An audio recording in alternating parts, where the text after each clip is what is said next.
Inheritance म्हणजे parents कडून ऑफस्प्रिंगच्या बॉडीमध्ये जे कॅरेक्टर येतात त्याला आपण इनहेरिटन्स म्हणतो. सपोज जसे की काही कॅरेक्टर आपण पाहू. कॅरेक्टर जसे की हाईट एक कॅरेक्टर आहे. त्यानंतर स्किन कलर हा सुद्धा एक कॅरेक्टर आहे. त्यानंतर आईज कलर हा एक कॅरेक्टर आहे. त्यानंतर शेप ऑफ हेअर हा सुद्धा एक कॅरेक्टर आहे. तर एका ऑफस्प्रिंगच्या बॉडीमध्ये जे कॅरेक्टर येतात, ऑफस्प्रिंगच्या बॉडीमध्ये जे कॅरेक्टर येतात ते कॅरेक्टर त्याच्या पॅरेंट्स कडून येतात. तर पॅरेंट्स हे दोन प्रकारचे, एक मेल पॅरेंट, एक फिमेल पॅरेंट. जर जे कॅरेक्टर त्या पॅरेंटच्या बॉडीतून इंडिव्हिज्युअलच्या बॉडीमध्ये जे ट्रान्सफर होतात त्याला आपण इनहेरिटन्स म्हणतो. तर जे कॅरेक्टर मेल पॅरेंट कडून ऑफस्प्रिंगच्या बॉडीमध्ये येतात त्याला आपण मॅटर्नल कॅरेक्टर म्हणतो. जे कॅरेक्टर फिमेलच्या बॉडीतून ट्रान्सफर होतात त्याला आपण मॅटर्नल कॅरेक्टर म्हणतो. तर जे कॅरेक्टर मेल बॉडीकडून ऑफस्प्रिंगच्या बॉडीमध्ये जातात त्याला आपण पॅटर्नल कॅरेक्टर म्हणतात. सपोज पॅटर्नल कॅरेक्टर असेल कर्ली हेअर, तर ऑफस्प्रिंगचे जे हेअर आहे हे सुद्धा कर्ली होऊ शकतात. याचा अर्थ या इंडिव्हिज्युअलच्या बॉडीमध्ये जे कॅरेक्टर एक्सप्रेस झालेलं आहे ते पॅटर्नल कॅरेक्टर एक्सप्रेस झालेलं आहे. याचा अर्थ मेल पॅरेंटचे कॅरेक्टर ऑफस्प्रिंगच्या बॉडीमध्ये शो होत आहे. तर जसे की हाईट सुद्धा काय आहे, कॅरेक्टर. सपोज या पॅरेंटची हाईट टॉल असेल, तर ऑफस्प्रिंग हा टॉल होऊ शकतो. सपोज त्या फिमेलची हाईट डॉर्फ असेल तर इंडिव्हिज्युअलची हाईट सुद्धा डॉर्फ होऊ शकतो. याचा अर्थ एका कॅरेक्टरचे एकापेक्षा जास्त फॉर्म्स असतात त्याला आपण ट्रेट म्हणतो. याचा अर्थ हाईटचे दोन ट्रेट झालेले आहेत. एक ट्रेट झालेला आहे डॉर्फ, दुसरा ट्रेट झालेला आहे डॉर्फ. अशा प्रकारे टॉल आणि डॉर्फ हे या कॅरेक्टरचे दोन ट्रेट झालेले आहेत. तसंच स्किन कलरचा सुद्धा काय असू शकतो.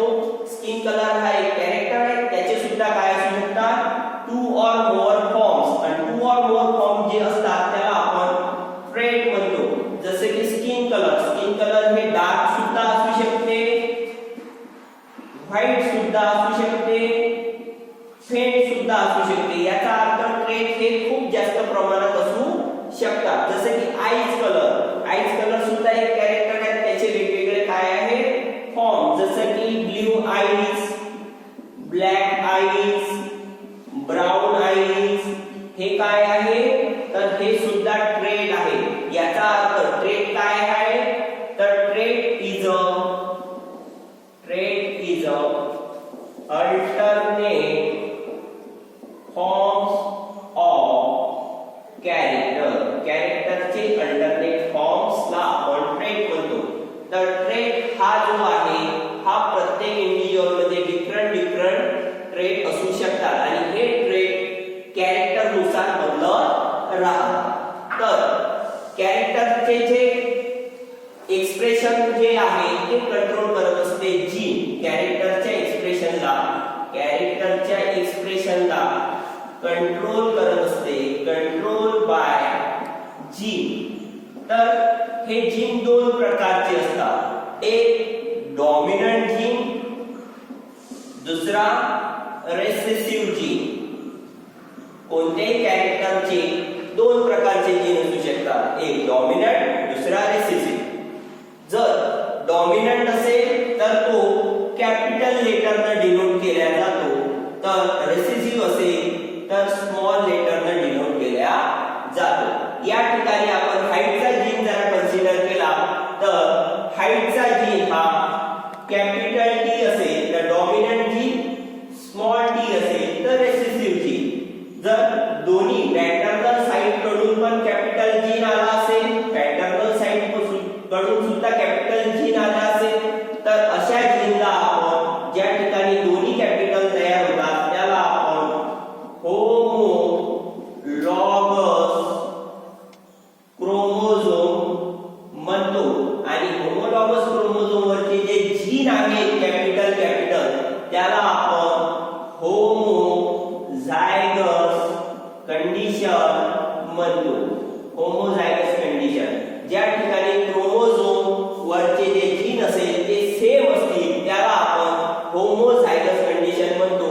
किंवा पॅटर्नल साइड कडून कॅपिटल आणि मॅटर्नल साइड कडून कॅपिटल न येता फिमेल कडून सपोज स्मॉल टी नावाचा जीन ट्रान्सफर झाला असेल इंडिव्हिज्युअलच्या बॉडीमध्ये तर अशा कंडिशन मध्ये हे जे क्रोमोझोम आहे कॅपिटल टी स्मॉल टी याला आपण होमोलॉगस क्रोमोझोम तर म्हणायचंच, होमोलॉगस क्रोमोझोम म्हणतोच. त्याचबरोबर यावर अशी कंडिशन दिसत आहे की एक कॅपिटल आणि एक स्मॉल, अशा कंडिशन मध्ये आपण त्याला हेटेरोझायगस कंडिशन म्हणतो. हेटेरोझायगस कंडिशन म्हणजे ज्या ठिकाणी एक अलील दुसरा अलील सेम कॅरेक्टरचा असेल पण डिफरंट फॉर्म मध्ये असेल त्याला आपण हेटेरोझायगस कंडिशन म्हणतो. हेटेरोझायगस कंडिशन एक कॅपिटल एक स्मॉल, होमोझायगस कंडिशन दोन्ही कॅपिटल, होमोझायगस कंडिशन दोन्ही कॅपिटल, हेटेरोझायगस कंडिशन एक कॅपिटल एक स्मॉल, अशा कंडिशनला आपण